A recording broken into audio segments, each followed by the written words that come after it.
रामैया डोसा की दुकान और रंगैया समोसा की दुकान लगाकर बाजार में एक दूसरे के सामने कई साल से दुकान लगाकर चला रहे हैं। अब इन दोनों की एक दूसरे के साथ बिल्कुल नहीं जमती। रंगैया को हमेशा जलन होती थी कि रामैया उससे ज्यादा कमा रहा है। और इतना ही नहीं, हमेशा कोई ना कोई बात पे रामैया से लड़ते रहता है रंगैया। ऐसे उन दोनों के बीच में बहुत ज्यादा नफरत था। एक दिन शहर में पढ़ रहे रामैया का बेटा रमेश घर आता है। अगले दिन वो अपने पिता के बाजार में लगी दुकान के पास आता है। वहाँ चल रही व्यापार को देख रमेश अपने पिता से ऐसे कहता है, पापा, आप हमारे दुकान में ज्यादा ग्राहक लाकर ज्यादा पैसा कमाने के मार्ग नहीं सोचते हो क्या? अब जितना मेरा सोच है उसी में चल रहा है बेटा। जितना भी मेहनत करूं वही कमाई मिल रही है। पापा, मेहनत से नहीं, चालाकी से कमाए जाते हैं पैसे। शहर में इसी डोसा को दुगने दाम में बेचते हैं, पता है आपको? अब शहर के दाम में यहाँ कैसे बेचेंगे बेटा? अगर दाम बढ़ा भी देना तो कोई भी खाने नहीं आएगा। पापा, मैं ये नहीं कह रहा हूँ कि शहर के दामों में यहाँ बेचे, बल्कि ये कह रहा हूँ कि ऐसा कुछ करे कि शहर का लाभ हमें यहाँ मिले। तुम्हारा इरादा मुझे समझ में नहीं आ रहा बेटा, थोड़ा समझा दो। आपको समझाना नहीं, करके दिखाऊंगा, ऐसे कहता है रमेश। रामैया देखते ही रहता है कि रमेश कह क्या रहा है। और इतने में रमेश उनके दुकान के बाहर एक बोर्ड डालता है। उस पे लिखता है कि हमारे दुकान में जो भी ये स्पेशल डोसा खाएगा उसको 10 साधारण डोसा फ्री में मिलेंगे, और जो भी डोसा आप खाओगे उसके भी पैसे नहीं देने पड़ेंगे। पर अगर स्पेशल डोसा खा नहीं पाए तो 10 डोसा का पैसे देना होगा, ऐसे लिख देता है। बोर्ड पे जो लिखा उसने वही बाजार में जोर से चिल्लाकर सबको सुनाता है। ये सुनकर बहुत लोग खुशी के मारे उनके दुकान पहुंच जाते हैं स्पेशल डोसा खाने। स्पेशल डोसा खाने के लिए मैं तैयार हूँ। नहीं नहीं, मैं तैयार हूँ। ऐसे सभी आपस में बहस करते हैं।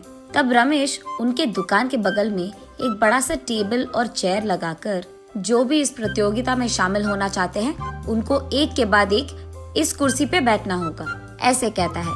उसके बाद ठीक उस टेबल के जितना बड़ा डोसा वो बनाकर वहाँ लाता है और उस कुर्सी में बैठे आदमी के सामने पेश करता है। वहाँ मौजूद सारे लोग यही सोचते रहते हैं कि वो आदमी उस डोसा को खा पाएगा कि नहीं। आधा डोसा खाकर वो आदमी, मुझसे अब और नहीं होगा, ऐसे कहकर हार मानकर वो 10 डोसा के पैसे देकर वहाँ से चले जाता है। ऐसे ही एक के बाद एक स्पेशल डोसा खाने की कोशिश करके हार मानकर वहाँ से पैसे देकर चले जाते हैं। ये सब ठीक सामने से देख रहा रंगैया अपने आप में सोचने लगता है कि एक स्पेशल डोसा बनाने के लिए कितने पैसे लगते हैं। उसे पता था कि एक स्पेशल डोसा बनाने के लिए 3 डोसा लगते हैं, लेकिन बाकी 7 डोसा के पैसे तो लाभ में आ गए। तब उसे समझ आता है और कहता है, बाप रे, ये 3 डोसा बनाकर 7 डोसा का लाभ ले रहा है। बस रंगैया को जलन होती है। कुछ भी करके मुझे भी ऐसे ही पैसे कमाने होंगे, पर क्या करूँगा? ऐसे सोच सोच कर, हाँ, मैं भी उसकी तरह समोसा का कोई प्रतियोगिता लगा दूंगा, ऐसे सोचकर अगले दिन रंगैया उसके समोसा के दुकान के बाहर ये लिखता है कि जो भी आदमी 20 समोसा खा पाएगा उसको 10 और मुफ्त में मिल जाएंगे। पर अगर 20 समोसा नहीं खा पाए तो 10 समोसा के पैसे देने पड़ जाएंगे।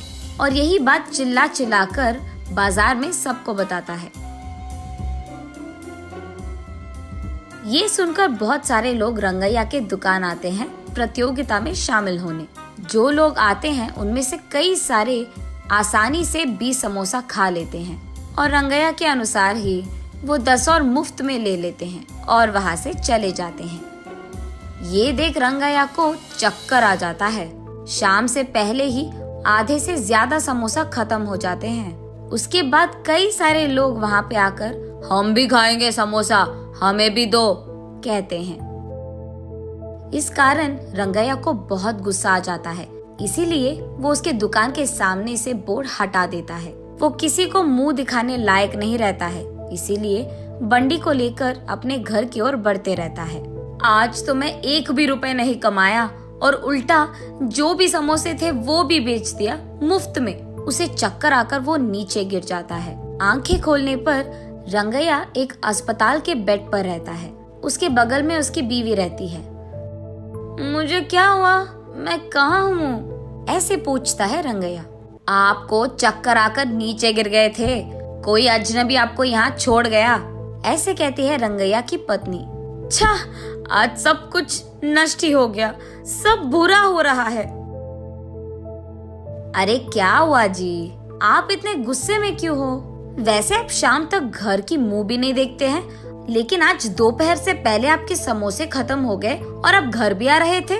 इसलिए वो जो कुछ भी हुआ अपने बीवी को समझाता है। हाय भगवान, मेरा मूर्ख पति, आप बस ये सोच रहे थे कि कितने डोसे बेचने पर उनको कितना लाभ मिल रहा है, लेकिन आपने एक बार भी ये नहीं सोचा कि कितने समोसे बेचने में आपको कितना लाभ आएगा।